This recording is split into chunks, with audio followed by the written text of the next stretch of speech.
जय मां विंध्यवासिनी।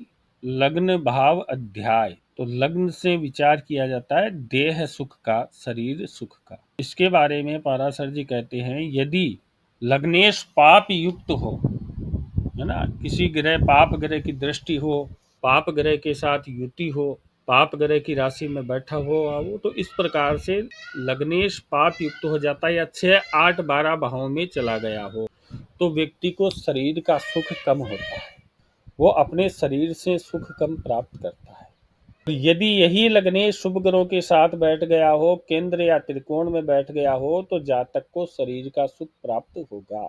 यदि लग्नेश अस्त हो गया हो, अपनी नीच राशि में चला गया, अपनी शत्रु राशि में चला गया हो और कोई दुर्योग का निर्माण कर रहा हो, यदि लगन पर शुभ ग्रहों का प्रभाव होगा, लग्नेश पीड़ित हो गया, पूरी तरह से अस्त हो गया, नीच हो गया, शत्रु क्षेत्र में चला गया, लेकिन लगन पे शुभ ग्रहों की दृष्टि हो, केंद्र में शुभ ग्रह बैठे हों, तो जातक को शरीर का सुख प्राप्त होगा। तो देखिए सर जी क्या कहते हैं, यदि लग्नेश पाप पीड़ित हो जाए, 6, 8, 12 में चला जाए, लेकिन लगन की स्थिति ठीक हो, तो जातक को शरीर का सुख मिलेगा।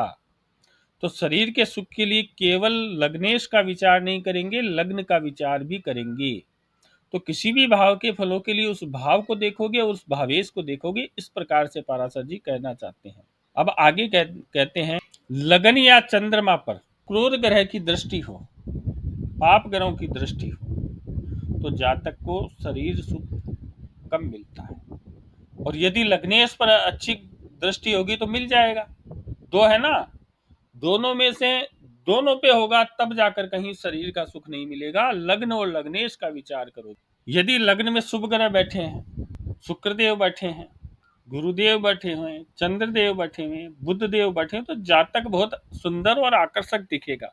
और पाप ग्रहों का प्रभाव होगा लगन पे, तो जातक रूपहीन दिखेगा, आकर्षक नहीं लगेगा, अनाकर्षक हो जाएगा। वो लगन पे यदि शुभ ग्रहों की दृष्टि हो, तो उसे शरीर का सुख प्राप्त हो अवश्य होगा, लग्नेश चाहे पीड़ित हो जाए। ये पराशर जी कहते हैं। तो देखिए, लग्नेश शुभ ग्रह हो, बुध गुरु शुक्र चंद्र, और केंद्र या त्रिकोण में हो, तो जातक दीर्घायु, धनवान, बुद्धिमान और राजप्रिय होता है, अर्थात सरकारी लाभ भी उसे मिलता है। और लग्नेश यदि चर राशि में हो, शुभ ग्रह देखते हो, तो जातक यशस्वी होता है, लक्ष्मीवान होता है, भोगवान होता है, उसे सारे शरीर के सुखों की प्राप्ति होती है। यदि लगन में चंद्रमा के साथ बुध या गुरु या शुक्र हो, और लगन से केंद्र में इसी तरह से चंद्र बुध, चंद्र शुक्र या चंद्र गुरु का योग हो, तो जातक को सभी प्रकार के सुख प्राप्त होते हैं। अब ये बताते हैं कि मेष, वृष, सिंह 1, 2, 5 नंबर की राशि में शनि या मंगल हो, मेष लगन हो, वृष लगन हो, सिंह लगन हो, 3 लगन हो, उनमें शनि या मंगल बैठे हुए हों, तो कहते हैं कि बालक नाल वेष्टित होता है, यानी जब उसका जन्म होता है तो वो नाल से चारों तरफ से घिरा हुआ रहता है। और कहते हैं सूर्य यदि चतुष्पद राशि, तो चतुष्पद राशि कौन सी होती है? मेष, जिनके 4 पैर होते हैं, मेष, वृष, सिंह, धनु और मकर का पूर्वाध, है ना, ये चतुष्पद राशि होती है।